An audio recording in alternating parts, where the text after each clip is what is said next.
Martino. Sa vulgarisation est d'une grande clarté. La controverse adore Richard. C'est comme ça. Émotionnel ou rationnel. En accord ou à l'opposé. Les rencontres de l'heure. Alors, Jean-François, j'ai une installation sur mon téléphone qui me permet de connaître en direct la position de la CAQ sur le troisième lien. Alors, je vais regarder. Ah, oui, ils sont toujours pour. Alors, finalement, ça n'a pas changé. Okay. Mais écoute, le temps de notre conversation, ça peut peut-être changer. Et il faudra rafraîchir là, pendant l'entrevue parce qu'on ne veut pas être en retard. Écoute, aujourd'hui, je pense que lorsque je vais prendre un risque là, je vais parler d'avenir.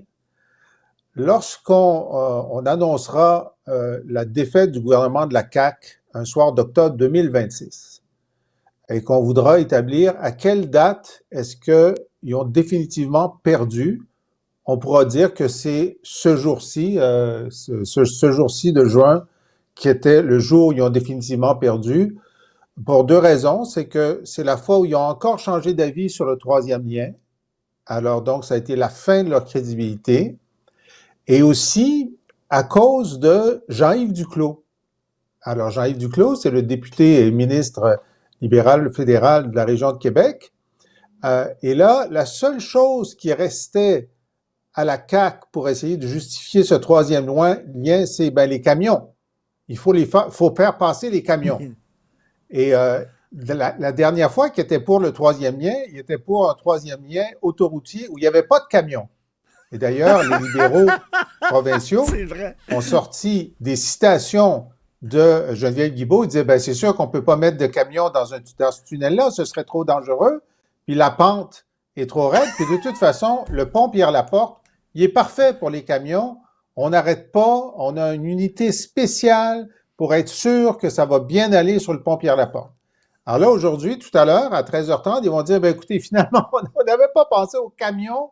C'est que là, ça prend un troisième lien pour les camions, mais parce qu'il y a juste le pont Pierre-Laporte. On s'est rendu compte que juste un pont, ça suffit pas. Mais là, Jean-Yves Duclos, aujourd'hui, il dit, maintenant qu'on a racheté le pont, le vieux pont de Québec, puis qu'on est en train de travailler sur le tablier, on a juste à baisser le tablier de 4 pieds, puis on va pouvoir faire passer des camions. Ce qui n'était pas le cas jusqu'à maintenant. Ce qui fait que là, on a 2 ponts pour les camions. Le pont Pierre-Laporte, puis le vieux pont de Québec. Est-ce qu'on en a besoin d'un troisième? Évidemment non. Alors là, moi, M. Duclos, là, quand j'ai entendu dire ça, il vient de tuer la CAQ. C'est fini. La CAQ n'a même plus de raison, même les camions qui n'avaient pas passé pendant 6 ans, puis là, ils ont passé cette semaine, et ils vont passer sur 2 ponts. Hein? Là, c'est fini. Là, il n'y a plus la moindre crédibilité. Moi, si j'étais eux, j'annulerais la conférence de presse de 13h30. J'annoncerais qu'ils sont en sabbatique jusqu'au mois de septembre, OK? En espérant qu'on oublie leur existence. Puis de toute façon, c'est prouvé. À chaque fois, l'été, les gouvernements augmentent leur popularité parce qu'on les voit pas, ils font pas de gaffe. Les gens disent, ils sont pas si pires que ça, finalement. Ça fait 3 semaines qu'ils ont rien fait de négatif. L'été, c'est toujours bon pour un gouvernement.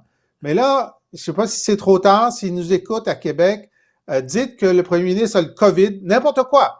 Pour annuler la conférence de presse de 13h30 parce que là, c'est un trou sans fond. Là, c'est un trou. Vous savez, en politique, on dit, quand tu es au fond du trou, la première chose à faire, tu sais c'est quoi, Richard?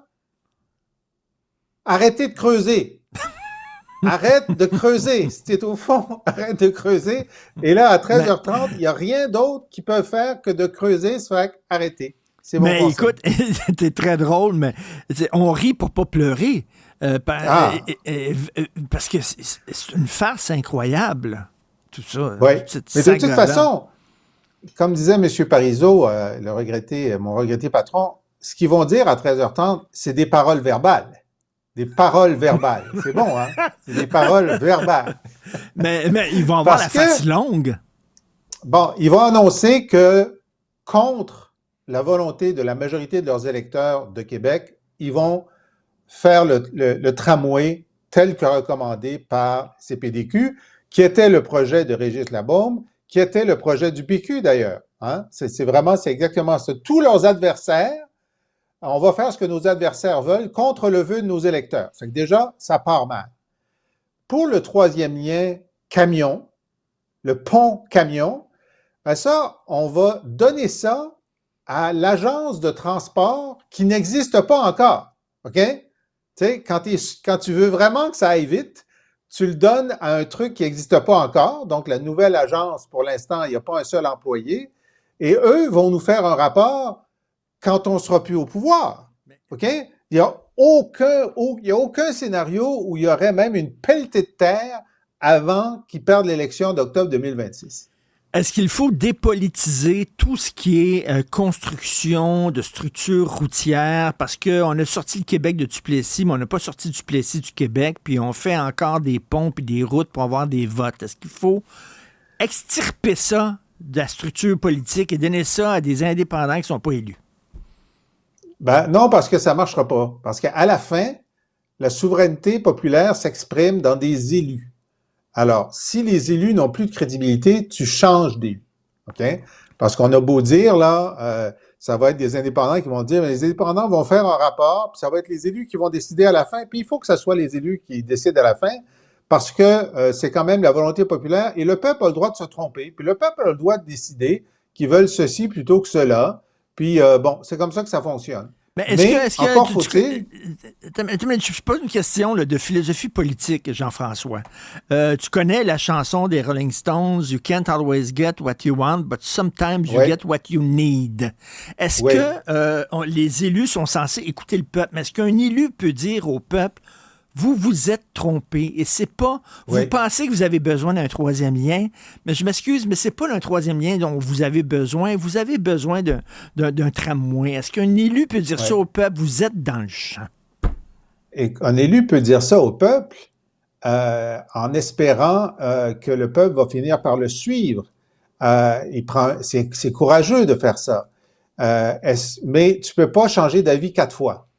Ça, c'est sûr. Tu ne peux pas changer d'avis 4 fois, puis tu peux dire, ben, le peuple a besoin de ça, puis tant pis. Bon, par exemple, Lucien Bouchard a dit, vous avez besoin de fusion. OK? C'est intéressant parce qu'à Québec, les gens étaient contre la fusion. Maintenant, ils sont contents d'avoir eu la fusion, mais ils sont restés choqués contre le PQ pendant 20 ans, même quand ils sont réconciliés avec la fusion. Alors, c'est sûr que dans le calcul politique, le courage, c'est une bonne chose, la réélection, c'en est une autre, mais Bouchard n'a pas changé 4 fois d'avis sur la fusion. Il a dit, c'est une bonne chose, je vais le faire, envers et contre tous, puis on verra ce qui se passe.